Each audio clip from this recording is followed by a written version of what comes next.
หมอยซุงค่ะหมอยซุงพี่ๆน้องๆผู้ปันแห้งขาวสายหมอหอมกุ๊กก๊อกค่ะมื้อนี้เป็นวันที่22เดือนธันวาคมที่3ปี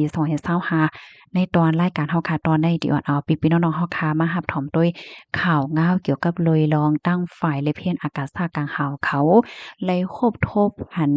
หลาวอันมีฟางหางง่ายเหมือนโลกลมฟ้าเฮาค่ะได้4ลุกในค่ะอ๋อมีว่าอยู่หิมห้อมลูกตาวันไหนวะนะ เมื่อวันที่21เดือนธันวาคมที่3ปี2025อยู่ที่ห้องการข่าวนกเมืองเลยออกมาเปิ้นเผาลาดว่าตั้งฝ่ายเจ้าหน้าที่ฝ่ายลิเพียนฝ่ายค้นคว้าอากาศซากกลางหาวเขาไล่คัดใจลิเพียนเสียวและคนซอกหาหันหลาวอันมีฝางหางง่ายเหมือนหนังลกลมฟ้าเฮาค่ะได้4ลุก4โหยในค่ะอ้อมก้อยกะว่าลุงมันในที่ก็มันอ่ำใหญ่เป้งหนังลกลมฟ้าเฮาค่ะได้ มันได้มีหมอก20ถึง30%ของลูกลมฟ้าเฮาคาจังเนี่ยค่ะนะมันได้เลยว่ามันเล็กเลยสิลูกลมฟ้าเฮาเฮ็ดไหนค่ะอ๋อมื้อเลียวในค่ะลูกหลาวเจ้าในก็มีไว้อยู่ดีหิมห้อมโลกกำพร้าและ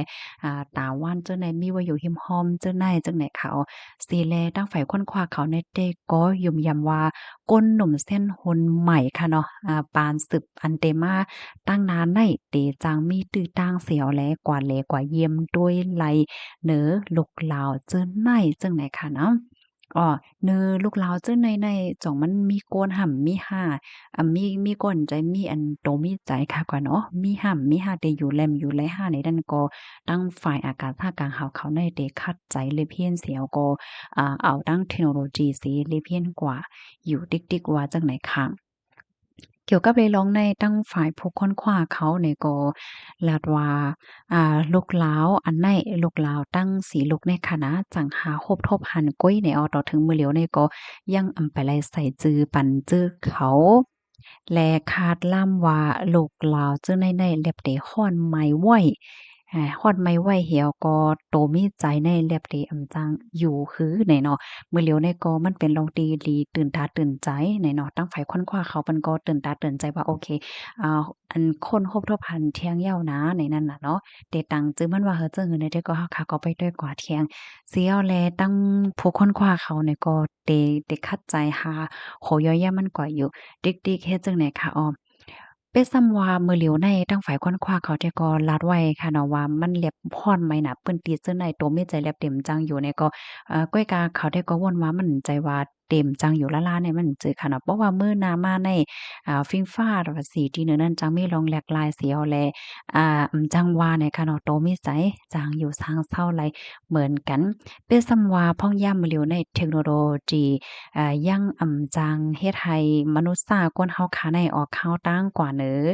ลาวไลหนังงายลมไลว่าในเสตาก็ยุ่มยำว่า เซียนฮนใหม่เมินนาค่ะเนาะก้นเซียนอันเตมาสืบๆต่อกว่าในเดโกเตจางมีตื้อตางเสียวแลใจเครื่องเทคโนโลยีว่าสังว่าจังได๋เสกว่าตั้งอาณาจักรเนินลาวนั่นไหลอยู่เฮ็ดไหนคะอ้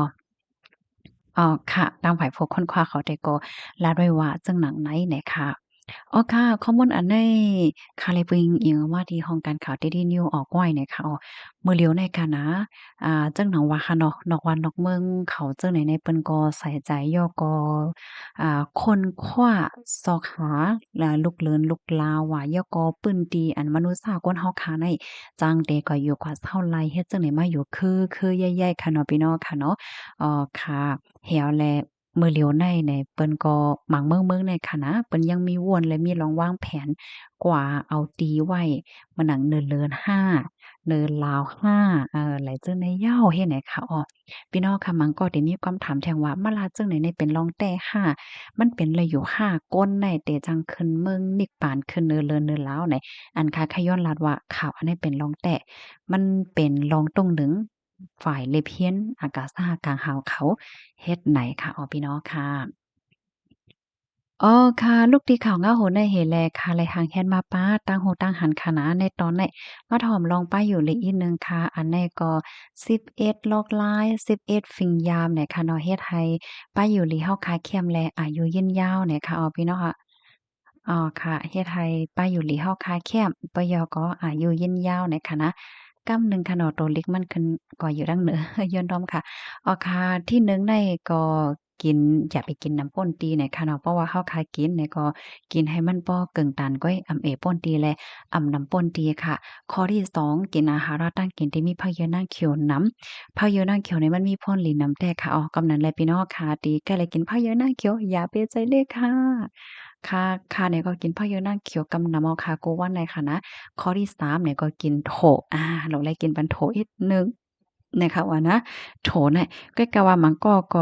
แม่นมันก็แม่นค่ะเนาะก้อยหน้าในตรงวงเฮาค้าได้กำนำก็เป็นหั้นค่ะเนาะมันหนังพี่น้องฝรั่งเขามันก็หอมกินโถจังไหนนะข้อที่4ค่ะกินปันมิ้นไอ้แก้วว่ามิ้นเนี่ยมีพ่นหลีกยาค่ะว่านะกูก็นะมิ้นที่เฮาค้ามาใส่ผักว่าสังว่าจังไหนเนี่ยค่ะเนาะข้อที่5ค่ะโต่งพองค่ะจังหนังว่าค่ะเนาะก้นเฮาค้าในอายุเฮาค้าใหญ่มาเสในเพราะว่าเฮาค้ามีการมีงานเฮ็ดใน จิกกิกจอกคอกเลยตรงเลยหนึ่งเนี่ยมันหลีค่ะเอามันหลีตอนตาป้าอยู่หลีเฮาค่ะนะก็นั่นแหละพอเฒ่าแม่แก่เฮาค่ะเนาะติอันว่าเลยเฮ็ดการเฮ็ดงานเลยตรงเลยหนึ่งเนี่ยอย่าไปใจเล็กค่ะเพราะว่าตรงๆหนึ่งๆเนี่ยมันหลีตาป้าอยู่หลีเฮาเนี่ยค่ะกับในข้อที่6ค่ะอย่าไปโหลดแล่นยาโหลดแล่นยาเนาะข้อที่7เนี่ยก็กุมทิ้งอันเป็นแอลกอฮอล์หรือจั่งใดพองค่ะปิยาว่าเราอะซั้งว่าจั่งใดค่ะเนาะกินแอลกอฮอล์ก็ว่าค่ะนะกินพองก้อยก็ว่าอย่าไปกินน้ำแห้งน่ะป่นติกินให้มันหลีตอนรับพายุหลีเฮาค่ะนั่นก้อยเนี่ยค่ะกับในข้อที่8ค่ะใส่ใจลองตั้งหักตั้งแป้งใส่ใจลองก็ฮักก็แป้งตัวเจ้าเก่าอันนี้ก็ลำลองได้ๆค่ะนะมื้อหนังก้นมื้อหนังโพเมกันค่ะเนาะแล้วอยู่จ้อมกันในสอนว่ากุศกรรมลีนะค่ะนั้นแล้วอยู่จ้อมก้นติตัวเจ้าเก่าฮักเนี่ยค่ะ มือและอยู่จ้อมกันในฮักคากอโหลไหลหันกาขันมันเหใส่ใจหักแป้งกันไว้กาขันกันในคะดอกมันก็ได้มีตั้งเสื้อใจลองตั้งหักในกอเพราะว่าญาก้นหลีค่ะเนาะผู้ใจญาเมหลีนางยิ่งไรโพลีเลยเจ้าไหนไหนมันก็เฮ็ดให้ป้ายอยู่หลีเข้มนั่นน่ะไหนป้ายโตป้ายใจเนี่ยค่ะเนาะมันเป็นก็เป็นเซกันเนาะมีหังก็อบกันมีหังก็จอยกันแล้วมีหังก็ใส่ใจกันให้นั่นน่ะเนาะกับในข้อที่เก้าค่ะข้อที่เก้าได้ซ้ำอย่าไปป้อสุกยุง เปิ้นฮ้อจังหือลดยอมลองสู้ยุงคำใจพองในเขาพี่น้องค่ะจังฮู้คนเฮาค่ะในเพราะว่าใจจ้าใจลำต้อซ่าออกสู้ยุงเลยโหลยมันเตือคึกไปอยู่หลีแต่ค่ะนะเหมือนจังหนังนางยิ่งเขามังก็ในประวัติต้อซ่าเกินใจจ้าใจลำในหน้าตาในซัมบ่มหน้าตาในซัมบ่มจืนให้ปอกเนาะมันก็เป็นสิวเป็นหน้าล้ำหน้า